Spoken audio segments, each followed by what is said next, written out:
It's another Q&A edition of Optimal Health Daily, episode 580, and I'm Dr. Neil Malik.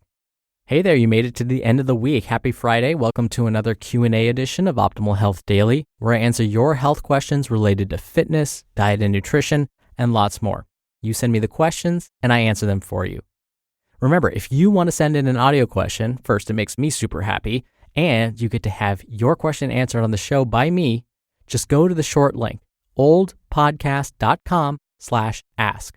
Or you can call and leave a message at 61 I love OHD. As I always say, I want this to be a space where you can find relevant and good information. Why might I be qualified to give this type of information? In case you're wondering about my credentials and my education, I have my doctorate in public health degree with an emphasis in chronic disease prevention and nutrition. I also have my master's of public health degree with an emphasis in health education and health promotion. I'm also a registered dietitian nutritionist, a certified health education specialist, and a certified exercise physiologist through the American College of Sports Medicine. Okay, now all those things don't always qualify someone to be able to speak to these things, because sometimes we are biased, sometimes we're skewed. So what I like to do for these shows in particular is present the data. What do the data say? What does the research say? So with that, let's hear today's question and my response with supporting data as we optimize your life. Hi, Dr. Neil. My name is Kristen Viciedo, and I'm calling to ask about intermittent fasting. I'm working out at a gym right now that's very into that intermittent 8-hour or 7-hour window during the day where you can eat.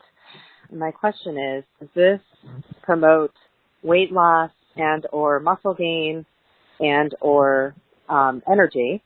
And also, could this possibly contribute to the onset of diabetes if, in fact, your blood sugar gets too low and you're getting kind of jittery? And I hope to hear your answer soon. Thank you so much. Bye-bye. Thank you for your question, Kristen. About 3 years ago now, a colleague of mine handed me a diet book and said, I just finished reading this and it sounds really promising. Would you mind taking a look at it and letting me know what you think? It was a book on intermittent fasting. I did hold up my promise and actually read it cover to cover. I gave him my feedback, which I'm going to share with you here, which he listened to with an open mind. I thought, okay, here's another fad that's quote unquote in right now, but it'll pass soon enough. Well, here we are 3 years later, and we're still discussing it. I still get questions about this fairly regularly. Now, that's not a bad thing. In fact, part of the reason the idea of intermittent fasting has grown in popularity is that there are some studies that have examined its effects on body weight. Plus, it doesn't hurt that A-list celebrities like Hugh Jackman and Jennifer Lopez have been very vocal about their successes with intermittent fasting. While this diet approach may not improve your singing or acting skills like J-Lo or give you superhero powers like the Wolverine, it's important to consider the pros and cons.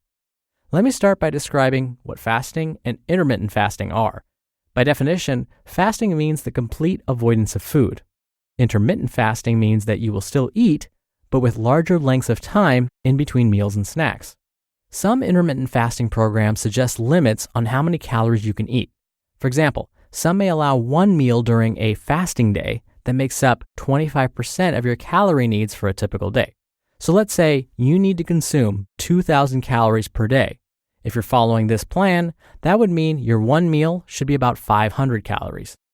So in general, there are 3 types of intermittent fasting diets. There's alternate day fasting. Here, you alternate between days you can eat what you want and days you're supposed to fast. Then there's whole day fasting. You fast 1 or 2 days per week, and on the other days, you can eat anything, anytime. Then there's time-restricted eating. This involves a routine where you only have a certain number of hours to fast and a certain number of hours to eat every day. Okay, now we need to discuss whether any of these are safe and effective. There are some studies that have found benefits such as weight loss, reduced body fat, and lower total cholesterol levels. Sounds really good, right? Well, on the other hand, researchers have also found that intermittent fasting may be just as effective as watching what you eat and reducing your daily calories. Short-term intermittent fasting may reduce body weight and body fat because by fasting, your body relies more on your fat stores for energy. This has been shown especially within the first 24 hours of fasting and seems to peak between 18 and 24 hours of the fast. Also, fasting has been shown to increase metabolism in the short term. So at this point, this is sounding really good, right? You might be convinced, let's do this. However, as always, you must ask yourself, is this right for me? When we look at longer term studies, most of the ones I mentioned earlier were done in the short term, like 1 to 6 months. Researchers are finding that very low calorie diets do not have better long-term weight loss results when compared to less extreme diets. Also, when they studied these diets, they often use young, otherwise healthy folks. In fact, many of the studies included athletes. Since most of us aren't young, healthy athletes, we need to be sure that this eating pattern is right for us. Plus, there are also some risks for nutrient deficiencies, you could lose some muscle mass, and there's the possibility that you'll actually gain more weight, possibly as fat weight, if and when you go back to a typical eating pattern. But if you're one of those folks that find yourselves snacking way too often throughout the day or always eating too much during meals, then intermittent fasting may be a reasonable way to restrict calories for weight loss in the short term. Some researchers, though, have found that others can overeat to compensate after their fast. So again, you kind of have to know yourself and your habits. So back to your specific questions, Kristen. Could intermittent fasting lead to fewer muscle gains or cause diabetes? Some health professionals believe that intermittent fasting may harm athletes. Research in this area is sparse, so we can't really say for sure what may or may not happen over the long term. What we can say is that not eating means you're not consuming energy, protein, vitamins, minerals, and phytonutrients, which we know are important for athletic performance and recovery. And then to try and make up for all those missed nutrients after the fact, well, this could lead to overeating. One study did find that male athletes following an intermittent fasting diet experienced reduced speed. But without specific studies looking at muscle gains and muscle losses, we can't really say what's happening. Similarly, we can't say whether or not intermittent fasting may cause diabetes because we don't have studies on this topic, so we just don't know for sure. There are some folks, though, that I would advise avoiding this style of eating. This would include those that currently have diabetes, especially those that are on blood sugar lowering medications. Those that don't have diabetes but have chronically low blood sugar, they're not going to probably want to do these kinds of fasts. The elderly, children, pregnant and breastfeeding women, these are also folks that probably don't want to try this type of diet at the moment. I also wouldn't recommend fasting before exercise. You may end up fainting or worse due to those low blood sugar levels, which can make you feel weak and jittery. That's not great if you're trying to lift a heavy weight especially. So as always, definitely check with your personal physician before beginning something like this, just to be safe. Thank you again for the question, Kristen. You'll be entered into a very small raffle every month to win a book. And if you want to be in the raffle, send me a question. Just come by oldpodcast.com/ask. Right on that page, you can record straight from your computer's microphone. It's really easy. You can even play back your message and do retakes before sending it in. Or you can do the old-fashioned way and call in.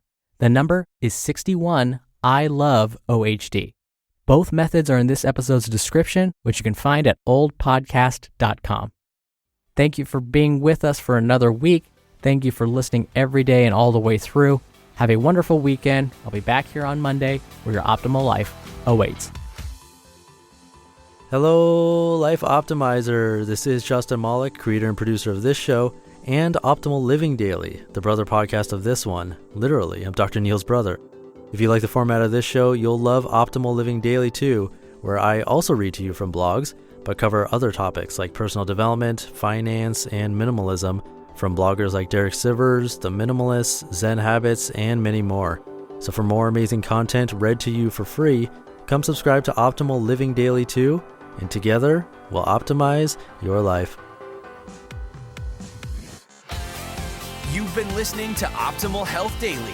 Be sure to hit the subscribe button to stay up to date on each new episode, and head to oldpodcast.com.